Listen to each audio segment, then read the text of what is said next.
National Constitution Center in Philadelphia, La Pennsylvania. Constitución en Filadelfia, Pensilvania. Nuevamente, David Muir y Lindsay Davis. Bienvenidos nuevamente. Ha llegado la hora de las palabras finales. Vicepresidenta Harris, comenzaremos con usted. Dos visiones muy diferentes para nuestro país. Una que se concentra en el futuro y la otra que se concentra en el pasado. Y que se concentra en el pasado, pero si ustedes son el pasado, ustedes son los últimos 3 años.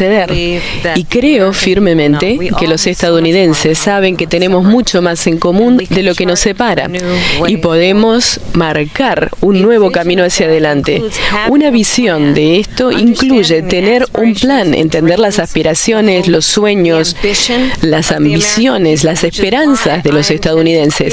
Y esa es la razón por la cual intento crear una economía de oportunidades, invertir en pequeñas empresas, en familias, en qué podemos hacer para proteger a nuestros ancianos, en darles a las personas trabajadores la capacidad de poder bajar el costo de vida. Pero si han hecho lo contrario en los últimos 3 años y medio. Mantener el lugar que tiene Estados Unidos en el escenario global. Sí, claro, porque Estados Unidos es mucho más respetado con todo el hazmerreír que ha sido Joe Biden en cada evento internacional. Por ejemplo, la última cumbre de la OTAN. Una presidenta que va a defender los derechos, especialmente de mujeres que decidan sobre su propio cuerpo. Especialmente de mujeres, ¿por qué no de todo? Yo fui fiscal general, senadora, vicepresidenta, y solamente quiero decir una cosa, que como fiscal nunca le pregunté a una víctima o a un testigo, ¿es usted republicano o demócrata? Lo que siempre les preguntaba era, ¿está bien?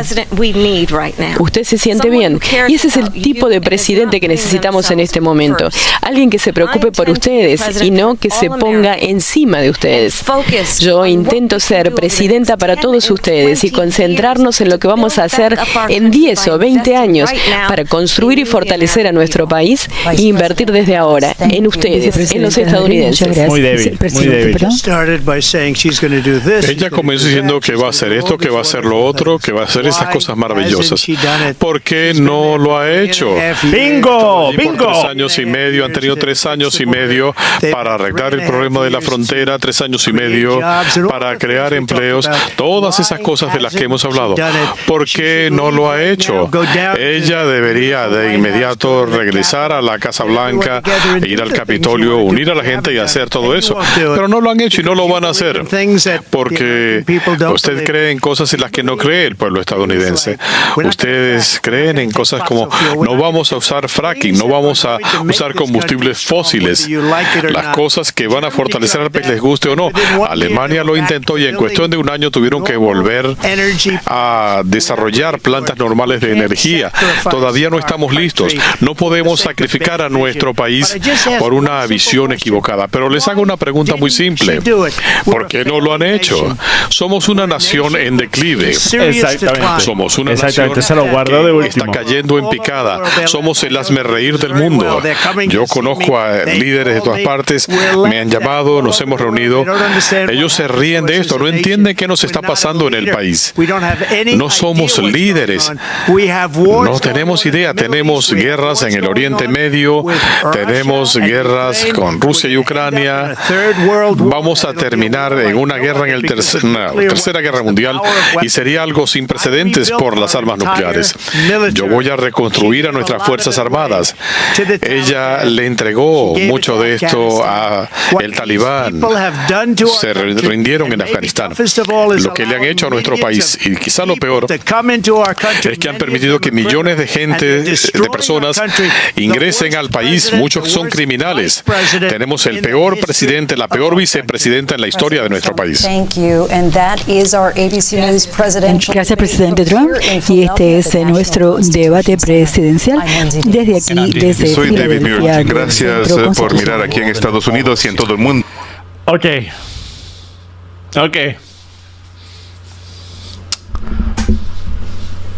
Miren. Miren, les voy a ser honesto, ¿ok? Les voy a ser honestos. Si ustedes me han escuchado en Twitter Spaces en las últimas semanas, sabrán que yo he estado un poco pesimista con respecto a los prospectos de Donald Trump volver a la presidencia, ¿ok? Y lo he estado porque pareciera ser que pues todo se le ha puesto en contra, ¿ok? De una forma que ningún candidato a la presidencia jamás en la historia de los Estados Unidos había tenido que enfrentar, ¿ok? Entonces pareciera ser que estaban totalmente comprometidos pues que Donald Trump no pudiese volver a la presidencia, inclusive si eso significaba que lo iban a arrestar, si iban a manipular lo que él había dicho de una forma totalmente descarada. Así que yo realmente estaba un poco pesimista, ¿okay? Yo les había dicho, si ustedes me preguntaban hace una semana si Donald Trump iba a ganar, yo les decía que probablemente no, pero que eso podía cambiar con este debate. Eso podía cambiar si Trump hacía lo que acaba de hacer en el debate contra Kamala Harris. Si Trump hacía lo que acaba de hacer. Los últimos 2 minutos de Donald Trump fueron absolutamente perfectos. Los últimos 2 minutos de Donald Trump, yo creo, si es que a los estadounidenses les importa en lo más mínimo realmente quién es la mejor opción y no van a tomar la decisión de por quién votar basado solo en sus sentimientos y emociones, si realmente les importa el bienestar de su país, yo no veo cómo después de este debate, pero en particular de esos últimos 2 minutos, Trump pierde esta elección. ¿Ok? No veo cómo. Si realmente a los estadounidenses, a la mayoría, les preocupa el bienestar de su país, les preocupa su propio bienestar, su propia calidad de vida. Yo no veo cómo Trump pierde esta elección después de lo que acabamos de ver. Esos últimos 2 minutos estuvieron absolutamente perfectos. Y bueno, les había dicho, yo estaba esperando durante todo el debate, pero después dije, quizás que se lo guardó para el final. Se lo guardó para el final, ¿y de qué forma? ¿De qué forma? Miren, después de ver este debate, creo que ahora vamos a ver una campaña muy diferente de parte de Kamala Harris. Creo que ahora vamos a ver realmente la desesperación de Kamala Harris. Ahora vamos a ver a Kamala Harris, inclusive quizás pidiéndole a Donald Trump un segundo debate. ¿Okay? Yo les había dicho, si Kamala Harris fuese a quedar destruida en este debate, es posible que ella le pida un segundo debate a Donald Trump, una segunda oportunidad. Trump, si alguien de la campaña de Trump ve mis videos, como yo realmente creo que es el caso, ¿verdad? Porque muchas veces ocurren cosas que son muy parecidas a las cosas que yo digo, pero si alguien de la campaña de Trump ve mis videos, por favor, ni se le ocurra a Trump darle un debate más a Kamala, ni se le ocurra, ¿ok? Trump ahora miren, si Trump ahora va y se oculta, si Trump ahora va y hace lo que Kamala Harris ha estado haciendo desde que se volvió candidato del Partido Demócrata, yo creo que Trump gana la elección presidencial. Eso lo digo desde ya. Si Donald Trump va y se oculta, yo creo que gana la campaña presidencial. Donald Trump ahora está en la posición en la que estaba, por lo menos muy cercano a esa posición, después del debate contra Joe Biden. Después de esos 2 minutos que acabamos de ver. ¿Ok? Y ten en cuenta que yo he sido un poco pesimista con este tema, porque ustedes saben, a mí no me gusta vivir de fantasías, no me gusta vivir pensando que lo que debería pasar va a pasar, porque yo sé que la política es una cosa inimaginablemente sucia. Pero realmente esos últimos 2 minutos, Kamala no tiene respuesta para eso. Y lo mejor de todo es que Donald Trump fue la última persona en hablar. Entonces, para la persona que escuchó ese debate, le quedan esos últimos 2 minutos de Trump. La persona que escuchó ese debate, le queda lo último que dijo Trump. Y en lo último que dijo Trump, él deja en absoluta evidencia a Kamala Harris. La expone por completo. Increíble. Dicen que la política es el arte del engaño, pero hasta eso hay que hacerlo bien, con sutileza, sin descaro. Algo que tristemente faltó en ese espectáculo de anoche disfrazado de debate presidencial, donde una candidata prometía construir puentes donde ni siquiera había ríos, y los moderadores estaban dispuestos a ayudarla a llevar ladrillos a unas sabiendas de que no había agua. Porque aunque quizás se esperaba de una cadena donde quien está al mando es amiga personal de la vicepresidente, el 3-1 en que convirtieron ese debate, quizá único debate, porque la campaña de Harris solo había aceptado hasta anoche, y en ese predio ese encuentro. Las redes explotaron criticando la inusual rapidez de respuestas de Harris, con gestos incluso ensayados, sin apenas dar tiempo al presentador a terminar sus preguntas, y la parcialidad descarada de los moderadores de David Moore y Lindsay Davis, verificando los hechos de Trump en tiempo real en más de una ocasión, a veces de forma incorrecta, mientras que permitían que Harris lanzara mentiras y distorsiones en serie. Convengamos que no fue la mejor noche de Trump, que quizá no es, y perdónenme la honestidad, la mejor dirección de una campaña. Trump no tenía ninguna necesidad de este debate y es muy improbable que pudiera perder un solo voto, aunque se hubiera dedicado a lo que hizo: escuchar, gesticular de forma irónica y olvidarse hasta de sonreír, porque todo el mundo sabe lo que Trump ha hecho por el país durante 4 años y también lo que opina, porque a diferencia de la señora Harris, que se enclaustró en un hermetismo que le ha llevado a huir literalmente de la prensa en días anteriores, ha estado en cuanta entrevista y medio de comunicación se le haya presentado, incluyendo también esas cadenas liberales que a todas luces eran y son territorio comanche, territorio enemigo. Anoche Trump hubiera ganado ese debate solo apelando a la realidad que nos rodea y haciéndolo de forma fuerte. Los precios de la canasta básica cuando vamos al supermercado, cuando usted o yo tenemos que llenar nuestro tanque de gasolina. ¿Estamos seguros de nuestros hijos cuando los dejamos, por ejemplo, que salgan del autobús del colegio y tienen que regresar a casa? La forma en la que nos ven nuestros enemigos, los casi 10 millones de indocumentados y el baile de trillones de gastos que nos ha endeudado a niveles históricos. Eso sin hablar de la criminalidad desatada en muchas ciudades y estados. Esa era la apuesta de Trump. Y Kamala era la que se estaba jugando el todo por el todo. Tenía que explicar por qué la gente debía confiar en ella y en sus promesas de cambio a partir de enero si era elegida presidente, pero ¿por qué no lo está haciendo hoy, a día de hoy, como vicepresidente, cuando aún está sentada en la Casa Blanca? Y como dicen que hay que predicar con ejemplos, permítanme enumerarles algunas de esas muchas imprecisiones que Harris dijo anoche y que nunca fueron rebatidas o verificadas por esos mismos presentadores. Por ejemplo, hablando del proyecto 2025 como si fuera el manifiesto de Trump, algo que él ya ha dicho que se desvincula totalmente, diciendo que va a aprobar una prohibición del aborto a nivel nacional cuando lo que va a dejar es que legislen los estados, dragando el comentario de Trump en Charlottesville de que había gente muy buena en ambos lados y que ya ha sido un comentario totalmente desacreditado.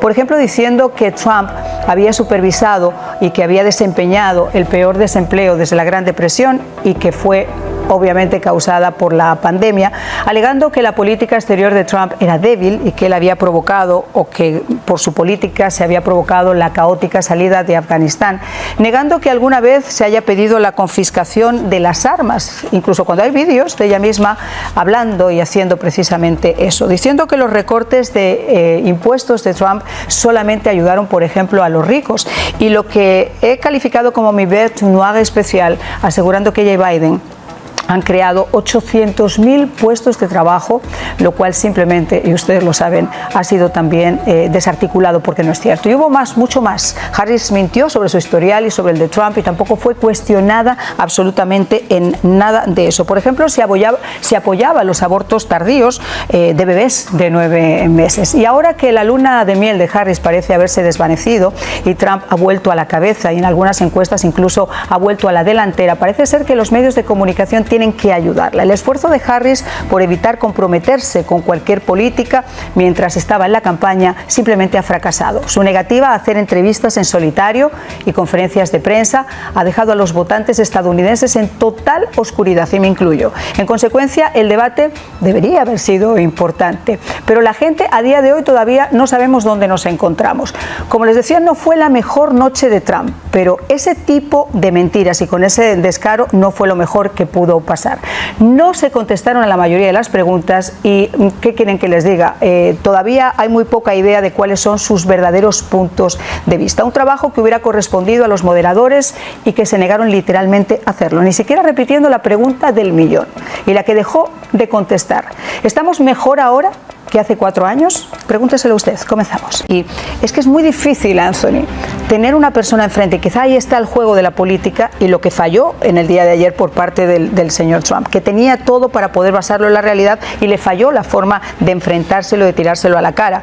Por ejemplo, en política exterior. Vamos a escuchar algunas de las cosas que se dijeron en política exterior ayer. look at what's going on in the Middle East. This would have never happened. I will get that settled and fast, and I'll get the war with Ukraine and Russia ended. If I'm president-elect, I'll get it done before even becoming president. Vice President Harris, he says you hate Israel. That's absolutely not true. I have my entire career and life supported Israel and the Israeli people. He knows that. He's trying to, again, divide and distract from the reality, which is it is very well known that Donald Trump is weak and wrong on national security and foreign policy. It is well. Hombre, ustedes me van a perdonar, Anthony, pero mira, ¿con qué cara? Bueno, y ese es el hecho, que es un descaro total, porque la realidad es, y es lo que Trump debe haber dicho, lo que yo lo había dicho, yo fui presidente 4 años en este país, y en esos 4 años no hubo una sola guerra. Putin no invadió a Ucrania, no lo invadió. ¿Ni China, Taiwán? Y China no invadió a Taiwán, jamás no atacó a Israel. Yo paré los cohetes de Kim Jong-un en Corea del Norte. Di lo que usted quiera, señora vicepresidente, esos hechos, tú no puedes discutir esos hechos porque los hechos no se discuten. Coronel, había cosas que eran totalmente incontestables porque la realidad hablaba por sí misma, la caótica salida de Afganistán. Esta señora ayer se refirió, para hablar de Afganistán, del baile de millones en pérdidas que hubo, pero no habló de las pérdidas humanas, de los 13 soldados americanos muertos, de algo que fue ocasionado cuando ella todavía está siendo vicepresidenta. Y nunca se han comunicado con los padres. Y ese es otro punto que tiene que haber recalcado el presidente. Pero fíjate los estilos. A mí me dio la impresión que Trump estaba hablando de un rally. No está hablando de un rally, está en un debate. Exacto. Y tiene que ser diferente el estilo de la comunicación. No es lo que tú dices, cómo lo dices. Pero coronel Quiñones, yo creo que ahí, insisto, el storytelling, hablarle al corazón de la gente. Señora, ¿cómo es posible que usted, después del fracaso más monumental que ha habido en la historia militar de este país, con esa salida abrupta, donde civiles perdieron la vida, donde usted puso en riesgo a sus aliados y a las personas que habían trabajado con sus aliados, donde hay 13 soldados muertos y usted ni siquiera se ha referido ni ha llamado a los padres? ¿Cómo usted va a decir algo así? Estoy de acuerdo con Anthony que faltó quizá esa parte directa de hablarle al cuore de la gente. Mira, una cosa que a mí me enojó muchísimo fue la actitud que ella tenía, las caras que hacía, la manera que se ponía la cara como siendo muy graciosa. Eso no es presidencial, porque si ella le va a tratar de hacer eso a un líder mundial, la van a sacar de ahí, porque le van a decir, bueno, ¿usted qué viene a poner esta cara acá? Usted tiene que ser una persona normal, tiene que ser una persona respetuosa, no con la forma que está actuando, pero eso, cada vez que ella se pone nerviosa empieza a reírse como una hiena y no para, no contesta las preguntas. Por eso fue que hay que tener muchas dudas de qué se pasó ayer, si en realidad ella tenía las preguntas o le dijeron qué clase de pregunta le iban a hacer por lo menos. Porque ella estaba tan cómoda que empezó a reírse, a hacer plantas, y un presidente se va a hacer eso ante un líder mundial. No, de ninguna manera. Eso la gente tiene que pensar muy bien qué es lo que ella estaba tratando de aparentar. Coronel, porque si, como te digo... Coronel, usted se acuerda, como Anthony, como yo, y como la gente que nos está viendo ahora, esto no es ciencia ficción, esto es realidad. Usted ha visto cuando esta señora ha tenido que interactuar con un presidente o con un líder mundial. Usted ha visto cuando ha regresado de una gira, por ejemplo, por Centroamérica, o lo ha hecho también de otros países. Cuando ayer dijo que ella se había reunido con los líderes mundiales y que pensaban que Donald Trump era y voy a leerlo, dice: he viajado por el mundo como vicepresidente de Estados Unidos y los líderes mundiales se ríen de Donald Trump. He hablado con líderes militares, algunos de los cuales trabajaron con usted, y dicen que usted es una vergüenza. Hombre, hace falta tener cara dura. El problema es, Marian, que nosotros vemos todos estos detalles. La mayoría de los votantes no. Ellos nada más que votan una vez cada 4 años, quizás una vez cada 2 años. Entonces la ven a ella y la ven como ella se estaba burlando del presidente y burlando del proceso entero. Estaba demasiado confiada. Y las personas la ven que no votan, que no siguen todo esto y dicen, mira qué graciosa es, está relajada, está confiada y no lo ven como un negativo, desafortunadamente. Los moderadores no hicieron su trabajo, sin duda, ellos no son periodistas verdaderos, no lo son. Pero ahí es donde Trump tenía la oportunidad para decir, no contestaste la pregunta. Efectivamente, es que lo que indigna, y es lo que quiero que ustedes entiendan, es que como comunicador uno tiene muchas formas de poder ensalzar a alguien o de hundirle en la miseria, pero lo de ayer fue tan absolutamente descarado que hay que buscar el equilibrio y decir por qué ocurrió eso, que es lo que no nos van a contar los medios liberales, por qué ayer vimos eso. Uno, porque no hizo los deberes de forma correcta, que fue el señor Trump, y hay que pegarle un tirón de orejas, porque como dice Anthony, no fue preparado a ese debate, quizá porque pensaba que él ya había hablado lo suficiente y que su realidad, lo que había hecho por el país, iba a hablar por sí mismo. Pero tenía enfrente a alguien que estaba construyendo, como digo, un puente sin tener río y le estaban ayudando a poner ladrillos.